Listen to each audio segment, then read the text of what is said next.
materi untuk tunarungu di komunitas Avata. Komunitas Avata itu salah satu rumah pintar anak berkebutuhan khusus di Semarang, dan alhamdulillah mendapatkan juara harapan 3.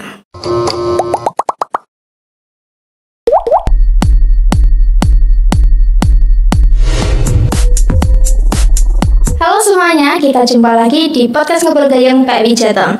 Nah, episode kali ini adalah episode yang spesial karena temanya adalah seorang tunarungu yang berhasil menjadi programmer.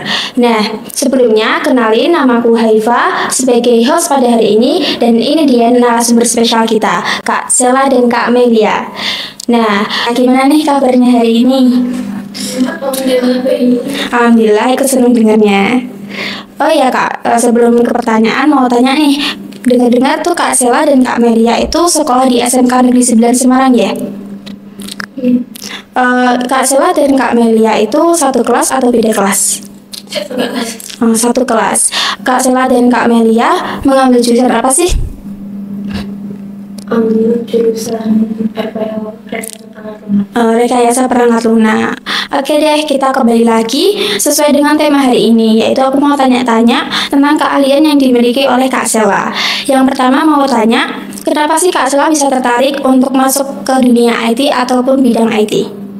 Awalnya saya ada rencana mau masuk SMA, tapi terhalang zonasi. Kemudian saya masuk ke SMK jurusan RPA karena tertarik aja. Awalnya penasaran cara bikin aplikasi itu bagaimana.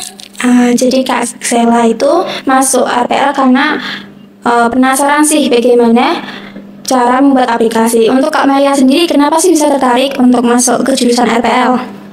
Sebenarnya hampir sama ya, karena waktu mau daftar SMA tapi nilainya kurang, lalu akhirnya masuk ke SMK ambil rekayasa perangkat lunak karena penasaran kan, ya jarang dengar jurusan rekayasa perangkat lunak itu seperti apa, terus mempelajarinya apa, akhirnya saya masuk ke Jadi Kak, ini sama-sama karena tertolak SMA ya untuk alasan utamanya. Oke, aku mau tanya lagi nih.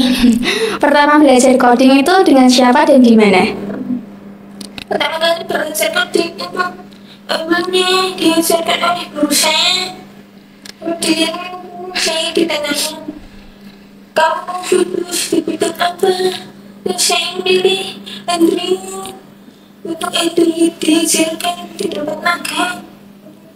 Jadi Kak Sela ini diajarkan pertama kali oleh gurunya sendiri. Jadi belajar di saat masuk SMK ya. Jadi pas SMK 9 baru mendalami tentang dunia IT. Untuk Kak Melia sendiri pertama kali belajar di mana? Pertama kali saya juga agak tertarik ke bidang IT, khususnya di Android. Cuma waktu itu saya kan ditawarin sama guru, mau milih yang mana. Sebenarnya saya lebih suka ke web, cuma karena yang satu waktu itu satu kelompok sama Nasela, dan kayak pernah ikut penasaran juga gimana cara membuat aplikasi, terus cara buat fitur-fiturnya gimana. Itu saja di satu tempat magang dan diajari di tempat magang juga. Jadi sama kebetulan Kak Sela ini sama Kak Melia memiliki tempat magang yang sama. Jadi mereka belajar bareng di tempat magang. Oke, selanjutnya mau tanya lagi nih. Kan pasti Kak Sela itu sudah membuat banyak proyek-proyek, program-program atau web di selama ini di bidang IT. Nah, apa aja sih yang udah dibuat sama Kak Sela di bidang IT? Pertama, aplikasi terutama berbasis web. Kedua, aplikasi diri. Yang ketiga, aplikasi dari untuk tunarungu. Yang keempat, aplikasi transimi. Nah, jadi itu dia aplikasi atau proyek-proyek yang sudah pernah dibuat sama Kak Sela selama ini. Kalau untuk Kak Melia, apakah ada proyek-proyek yang sudah pernah dibuat?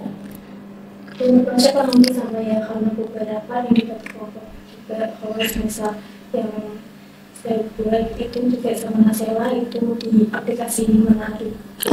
Jadi sering satu kelompok ya kalau di kelas. Untuk proyek-proyek yang sudah disebutin tadi sama Kak Sela, ada nggak sih yang paling sulit atau paling lama dalam pengerjaannya? Itu ada aplikasi itu menarik, jadi perlu butuh video untuk bisa dimasukkan.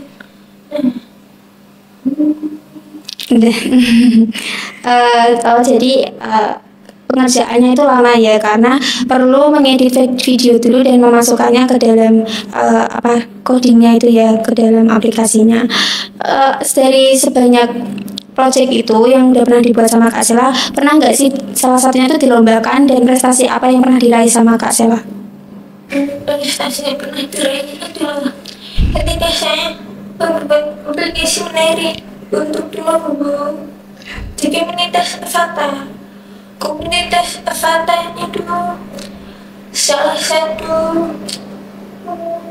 rumah pintar anak berkebutuhan khusus di Semarang, dan alhamdulillah mendapatkan juara harapan 3. Wah, keren banget nih Kak Sela udah berhasil menciptakan aplikasi Menari untuk tunarungu.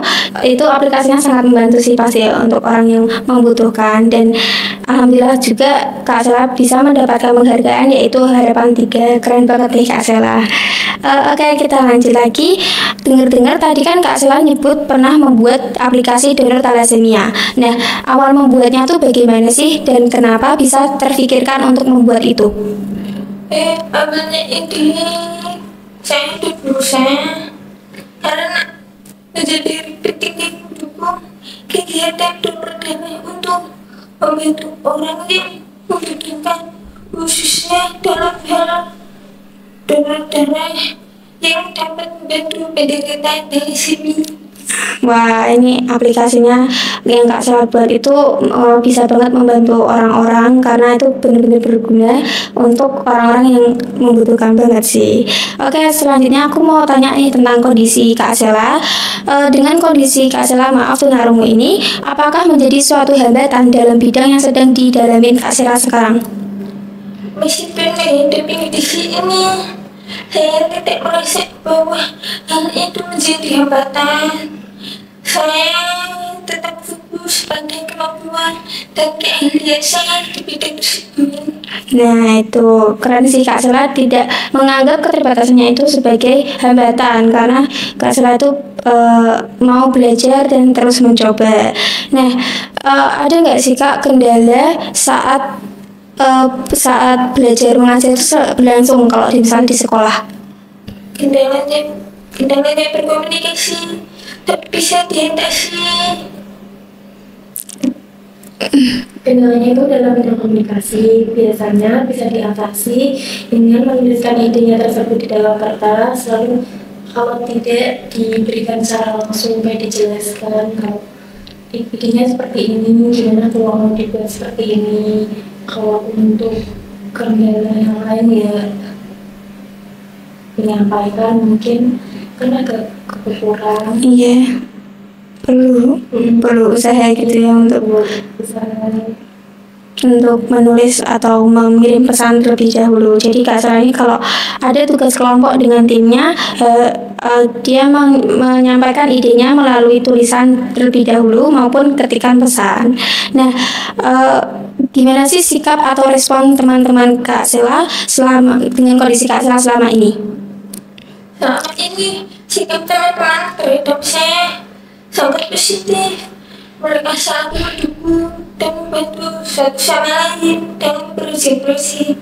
Nah, alhamdulillah banget nih teman-teman Kak Sela juga baik kepada Kak Sela. Jadi mau merangkul semua teman-temannya untuk dijadikan teman gitu loh.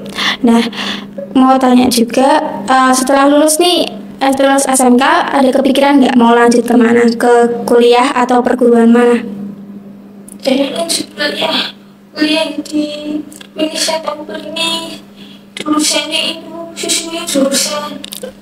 Jadi Kak Sela itu mau kuliah dengan jurusan yang sesuai dengan jurusan di SMK-nya. Untuk Kak Melia sendiri? Kuliah juga, kalau bisa sambil kerja itu juga ambilnya sesuai yang linear sama jurusan yang SMK sekarang. Untuk Kak Melia sendiri mau kuliah tapi sambil kerja. Nah, selanjutnya nih mau tanya ke Kak Melia, bisa nggak sih ceritain dari awal gimana sih kok bisa berteman dengan Kak Sela gitu? Awal bertemunya tuh gimana?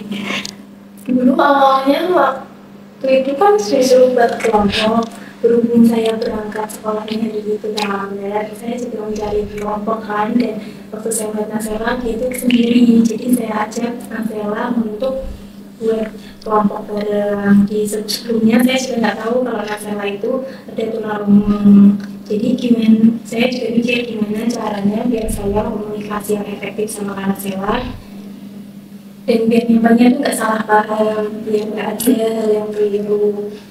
Terus saya nanya, ini kok kalau nulis terus takutnya nanti ada yang nggak sesuai, terus kamu biasanya pakai apa? Terus saya diajari sama Kak Sela pakai bising dulu, ya. Kalau ada komunikasi apa guru menerangkan tapi masalah kurang jelas, saya bisa membantu sedikit buat komunikasi dengan Kak Sela gitu ya. Jadi Kak Melia ini bisa bahasa bising itu karena diajarin sendiri dari Kak Sela ya. Wah, keren banget nih. Jadi Kak Melia ini bisa bahasa bisingnya hanya cukup dengan diajarkan oleh Kak Selanya sendiri. Ada nggak sih Kak tips atau strategi untuk menjadi programmer?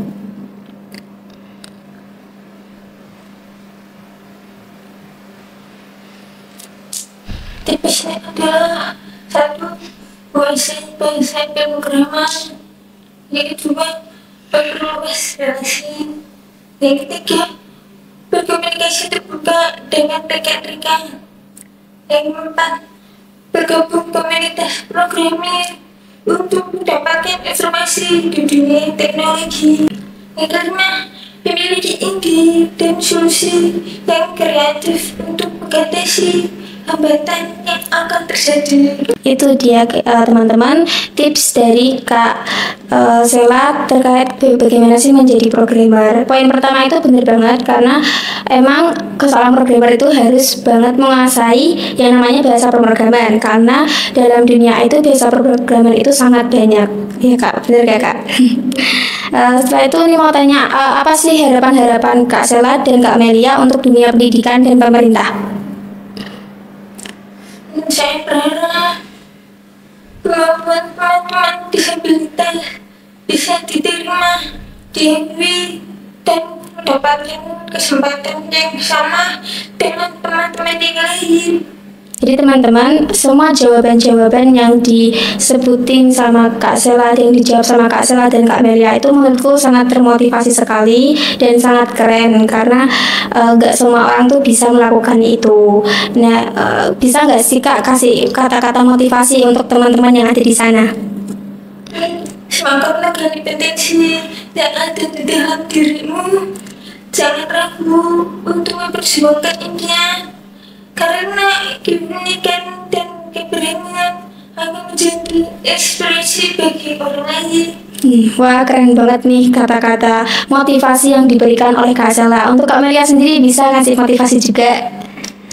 Motivasinya kalau semisal ada teman yang semisal ada kebutuhan atau kekurangan itu dibantu, tidak dicaci atau semisal dibully, kalau bisa ditolong, dirangkul dan diberi dukungan positif agar temannya itu ikut maju untuk berkembang. Itu potensinya. Nah, itu benar banget sih, kita nggak boleh beda-bedain. Kalau mau berteman kita harus merangkul semua teman walaupun ada keterbatasan maupun tidak ada keterbatasan. Itu semua kata-kata yang diberikan Kak Sela maupun Kak Melia itu benar-benar bagus dan semoga benar-benar terwujud untuk tadi ya, dunia pendidikan dan pemerintah. Nah, intinya teman-teman, hasil itu ada di tangan kalian sendiri. Kalau kalian mau mencoba, berusaha dan terus belajar, maka hasil yang kalian inginkan akan didapat oleh kalian sendiri dan hasil itu akan mewujudkan suatu kebahagiaan sendiri untuk kita sendiri juga. Jadi itu poin penting sih untuk tetap mau berusaha, percaya diri dan belajar. Oke, sekian dari podcast ini. Terima kasih untuk Kak Sela dan Kak Melia sudah mau menjawab pertanyaan-pertanyaan dari aku dan menghadiri podcast Ngobrol Gayeng PMI Jateng pada hari ini. Nah, maaf kalau ada salah kata. Saya sebagai host dan Kak Sela, Kak Melia sebagai narasumber izin undur diri. Sampai jumpa di podcast Ngobrol Gayeng PMI selanjutnya. Dadah.